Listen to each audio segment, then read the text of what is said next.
Yes, I would like to think that there's another chance for me somehow, some way, to be a girlfriend that makes at least $2,500 a month. So anyway, the main reason for this video is to express, well, first of all, it is still June 7th. Wow. It's quite a time for me, and why would that be? Well, see, I have a feeling that Mercury is squaring my 369 in Cancer. Mercury is in Cancer, and that's difficult for me. Um, but of course, communications would be key. Yeah, it's definitely square my Mars. I should be careful.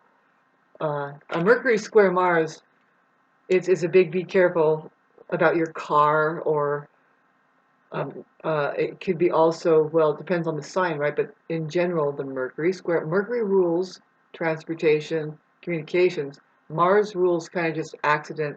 It can be accident prone, vigorous kind of activity, a vigorous cutoff or stop or something. And it's just a big, be careful when it's square like that, because it means it's another cutoff. And some people are born with Mercury square Mars. Thanks for listening to this, but it's a little astrological lesson. And you can bet that they are accident prone. You can bet after, if there's a Uranus involved with a T square, oh, it's guaranteed. Just lightly, you to practice astrology, you say, so when did you have your freak accident? It says here that could be, and if you're really good, you can mix in the zodiacal signs, like what that points at in reality, like maybe it has to do with feelings and um, your very physical being moving haphazardly through, maybe, and also your relationships or something like that. So it's just, yeah, um, that's the cardinal square. But main reason for this communications is it's just energy. I have a lot that I would love to get help, a real life presence in my life, and I know that that's gonna probably never happen, right? I have to do it all myself. Man, I refuse to believe that anymore. I'm trying to open up to the public more, which involves me kind of showing more of my light over Facebook or social media.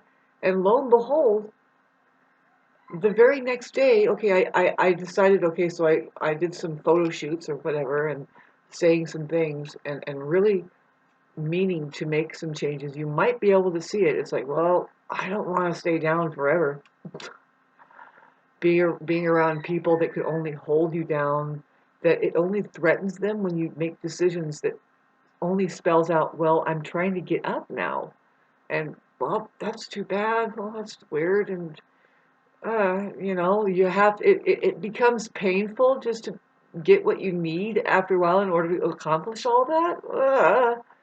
Hello, narcissist and narcissism out there. Whew.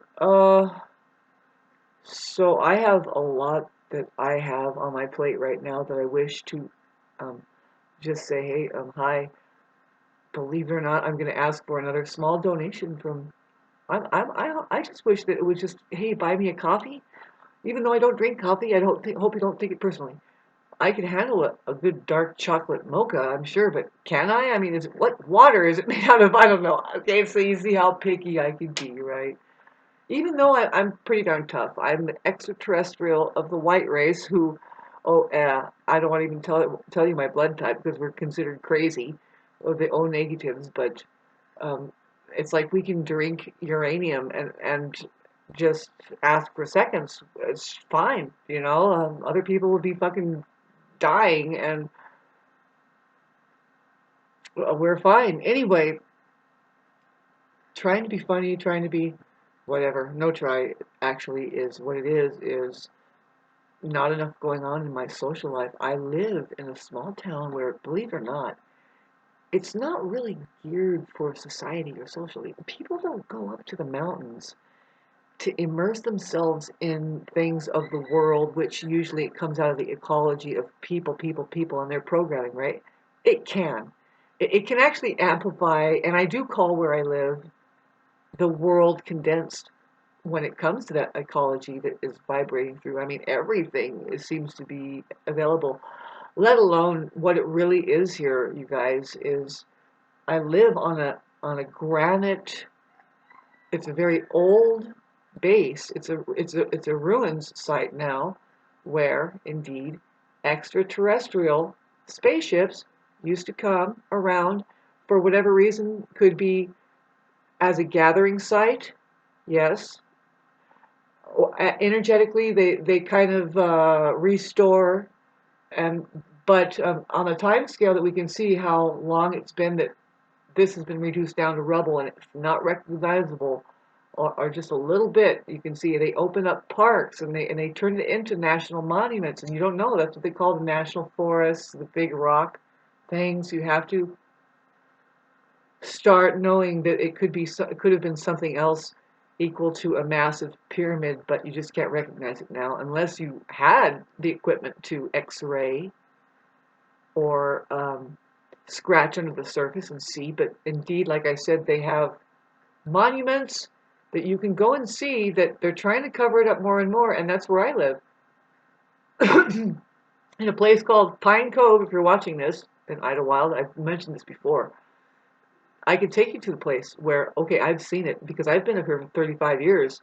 I've seen it getting covered up immense amount of time. It's this one little thing the rock displays, and I swear if you look at it, which I have, with your bare eyes, without the covering that they try to put on it, right now it's seeping through.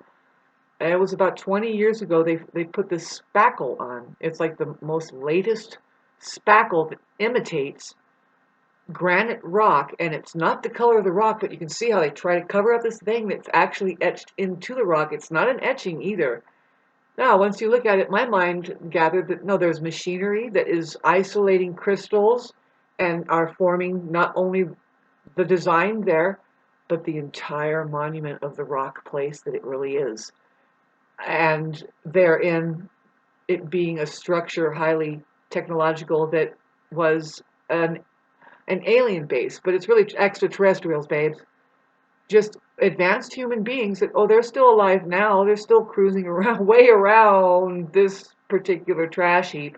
If you start seeing them more and more, it's probably because they're about ready to wipe out the trash heaps that they've allowed to get built. I mean, what has happened, you can see it. How things are in the flatlands mainly. They actually emptied out marshes areas. That's what LA is. Places that were basins full of water, they emptied them out. They literally poked holes in not too long ago. Hardly 300, 600 years, not even that. The hole poking thing is a very ongoing trend, which also includes damming up rivers and then poking a hole into the dams and creating disasters and calling it who knows what, flooding of whatever. But that's how controlled it can be, and it is, that people don't fathom. I'm here to open your mind a little bit. Think about it with me. How that, no, you can see things. You can know things with your third eye. You can.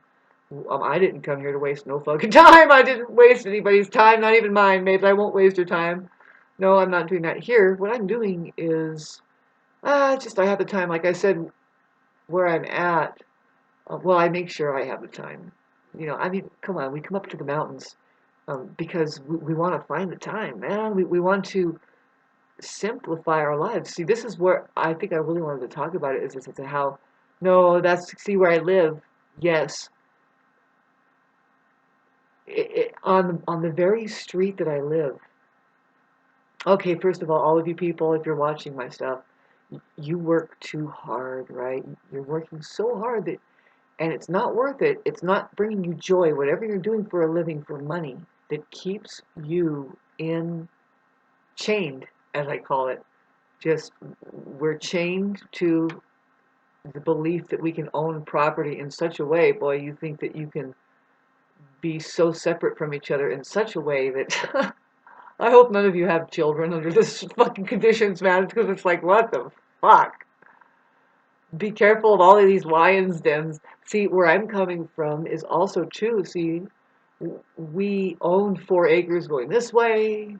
I don't know why we sold it. God, anybody would love like 30 acres to just be able to sit in the center of it and say, okay, shh. I realized that I might have my moment of wanting to get up and start mowing the place, but it's not as bad. See, my mom used to say, and I think this is applicable amongst all friendly relationships, really, friends are like this, right? I mean, it doesn't have to be a romantic relationship that you're trying to work out a one-on-one. It applies. My mom, she said, if they make you feel good, you can overlook a lot of flaws and quirks and this and that, or whatever. Like if it's meaningless, if they're bringing you a good feeling at the end of the day, who cares if there's a little thing that's not, and really no, she's saying that is the way it is. It's not that, well, maybe you should. No, that is the way it is. When they make you feel good, you can overlook some flaws.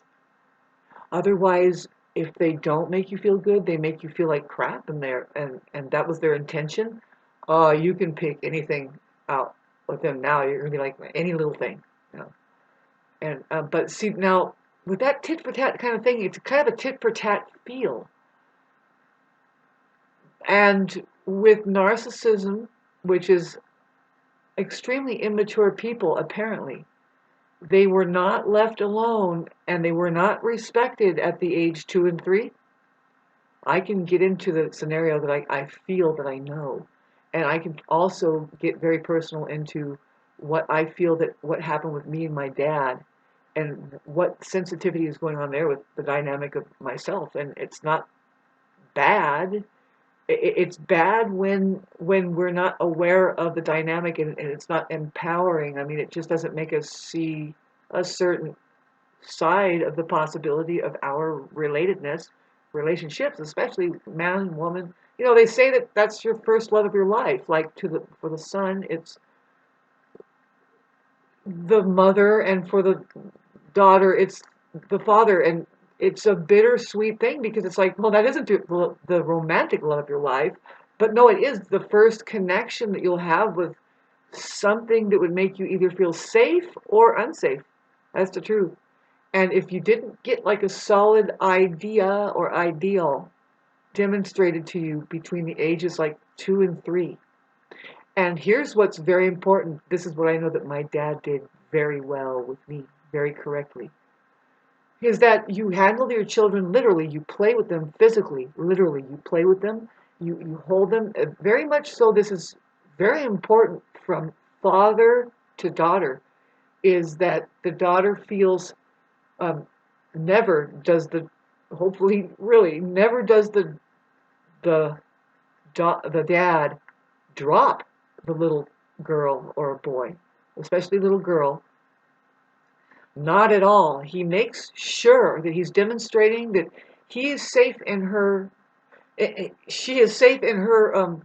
In his grip. Sorry. When there should be play, real life physical play, like a little gymnasium, like the man, the dad. I don't know why I'm talking about this. I'm just doing it to help you guys.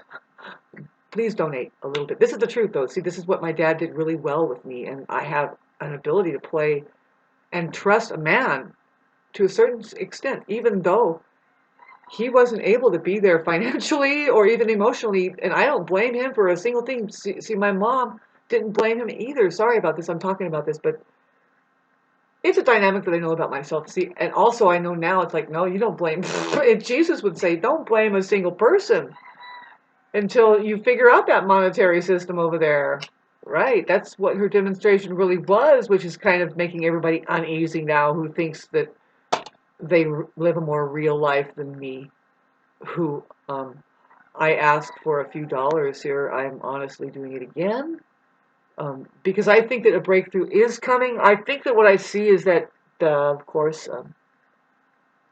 if you don't want it to happen for me, you will never buy me a coffee, right? And see, only good friends are capable of helping each other. See, I'm sorry if I'm not helping you at all. I was trying to tell you some information about is the truth. If the father bothers to make her feel physically safe, she's more apt to, first of all, identify whether or not it's safe physically around the other person. If it's a real live love affair now that's going to happen to her for her later on, of course, and that's a given. You're stable in all areas. Your father is going to be like a model to what it is you accept. But see, what I'm trying to tell you about what empowers a woman about if her father ends up like I said, not financially responsible, like not supportive at all. No, not at all. And see, the thing is my mom never fought to get financial support from him. No, she just. I remember standing in the welfare line. Sorry to say, but she owned her own house at that time. I mean, I could tell you. Why am I talking about this?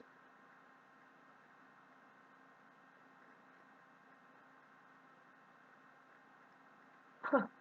Okay, let me just reel it in. And what the fuck does that matter? Huh. I mean, I know I started this video out for a reason. I really wanted to share something. I don't know. I think that this is my only hope. It's humanity's only hope. If we don't use communications correctly, which is to start communicating the possibility that we come together, we unify ourselves by using the synthetic form of the sky, which is here, your communications device. This will be put up like on June 14th. Pardon my rooster. It's about time that I let him out. I let him out around about 12 or 1 o'clock.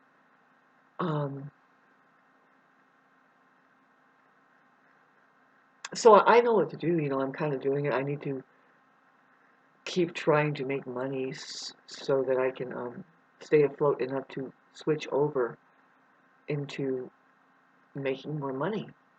Yeah, I have to make it. I have to. See, I think a lot of people will have an ego about living here. Yeah, if they can pay to, right? People have an ego about the amount of money that they pay to do things, right? They do. And so wish me luck on getting very, very solid and very solid structured about making money renting my cabin, which is mainly sitting empty. The only thing is, see, some people do know that I wanted help here, and it's not moving fast enough for me, not at all. There's some people that don't take the initiative enough. They listen to other people too much. I don't know. Um, I wish I had the tools to do what I need to do. But the truth is I can probably do a lot that I'm just not animating myself enough to just do it. But number one, see, any other time I would have done it alone. I don't feel I should be doing things alone now. I want help. Yeah. And I want it to be fun. I want that help to be something that knows it's supposed to be here. So wish me luck about that. I'm looking for something that is like a needle in a haystack. It's never going to be right. I have to be the best thing for me. It's really tough. I am just like, I can't believe it. It doesn't help that the ecology, like, let me get back to the ecology of the people around here. Oh, they just take advantage of somebody struggling like me. Where it's like, okay, so I'm going to go to court and say, well, I feel like that maybe I should be granted a little more, like, more assistance other than just being thrown a crock of shit from people. It's just, I hate to put them on the spot. After a while, it's like, after a while, okay, after a while, I see people that can care less about getting to know anybody, let alone me, just little old me, right? Okay, so yeah, that's what I was talking about. I was talking about my status here as property owner, but a real status of No, my great grandpa built this place, and it's a little different, right? People can see that as a little bit of a, they can see it, and even I do. I can see it as, well, that's a cancer. No, it's not. Just tear some of the tiling out. If you, the tiling was put in the 80s, by the way. It wasn't from my fucking great grandpa in the 50s. It's had updating. I just think that it's time for me to attract the right people into me. Okay, so that you'd have to be young, right? You'd have to be young. Why? The older person, most likely with money, they're already established and they're not looking for a place to live. If they are, they have an underhanded thing that they're trying to do that it's not going to be honest with me. I'm already experiencing something going on with the generation of people who were born in the 60s, early 60s. They're getting up there in age, and I don't know. I don't want to talk about it now, but you have to be careful of. You have to just be careful of people, basically, in general.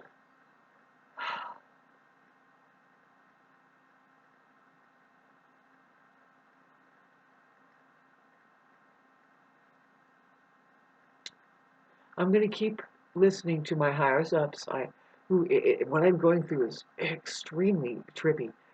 Let alone being monkey wrenched, literally thrown at um, by these people that do court dates and courts and have no fucking empathy. They have no care about that, about how it's real life treatment that went on that pff, I would never be capable of doing that. Even if I could, I wouldn't. You don't do that. Ah, nah. You can do something in higher courts of law. And so, can somebody here please send me tiny bit, tiny bit? I hope that, because I want it to be a lot of people that can be able to do it. Boy, I wish I can help you all with something, right? More than just saying something and hoping that like a few sentences stick. Um,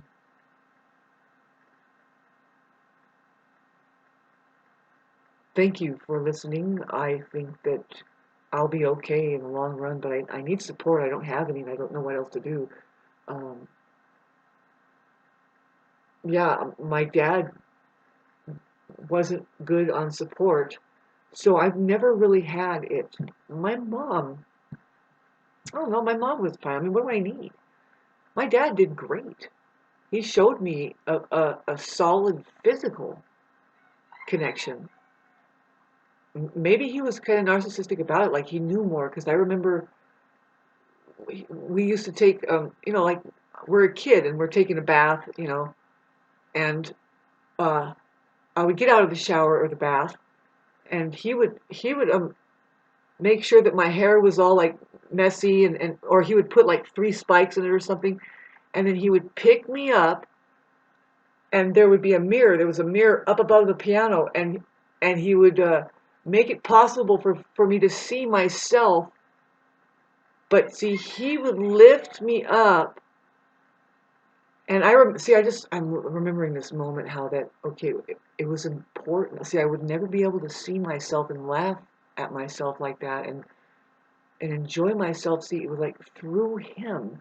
It was through him that was all happening. I don't know. I'm just telling you that of an experience that I'm recalling. And is it good or bad or what? I don't know. I just remember it. I'll be all bundled up in the towel, and he would make sure that I had, and see, he would do it frequently after each shower, every night or every other night. He would repeatedly do things with me that was like a guarantee, that I saw that, and see, I remember now that I would just anticipate that, boom, there I was. I wasn't able to see myself in that mirror, but now I can see, and he liked my reaction. He would laugh. Sorry. I got along with my dad. And the way that two people, like a dad and a mom, just a couple that are having a hard time financially because there's a system over there, who knows what. The way that they can ruin the relationship quality between the child and the father and the mother is to make it the child's business and start trying to convince the child that, oh no, he is, and oh, your dad is a fucking blah blah blah, or, and see, my mom never ever ever, she always displayed like a warm-hearted, like, oh, that's him, and like he, like a love, a part of him that that she loved, even though she had to push him out of her household because he was being abusive. I don't know why I'm talking about this. But see, it's good that I had seen that. See, if she would have stayed with an abusive situation, it's called a dead mother. Dead women do that. But see, she wasn't, she was at an advantage. It was her home. I'm pretty sure she paid for most of it. And all of it, if anything. And there was just too much that spelled out that she needed it more than he, and that indeed she was more financially stable for a period of time. See, my dad always had work, but it was just like 5 years before I was born that well, no, he had opened up an isolation tank office that had several isolation tanks because he was teaching. He wanted to give therapy in the right way, so he thought meditation, and to get into the salt takes where you can float in complete silence and meditate, for people that knew the benefit of that. And it's hard to do it in the city, and so he was smack dab in the city, and he had an office. I remember that when he was still in the household that I was running through his, and he was still doing stuff for people with his hypnotherapy. I don't know why I'm just going on and on about this. I guess it's just time for me to. I'm right in front of your face. I'm going through a kind of doing a self therapy of just saying, no, my dad was. He has actually a very very rich, interesting life. The way he put himself through schools and education to do and try to help people, and he really did. He helped alcoholics quit drinking. I mean, stuff that was impossible because he was a hypnotherapist. And he studied Buddhism. I mean, the only thing he didn't go for, right, like he didn't know maybe was astrology. But no, he knew that that was a real thing because he would go gamble at the horse races, right? And there were astrologers there that were doing bets, winning bets on astrology picks. Anyway,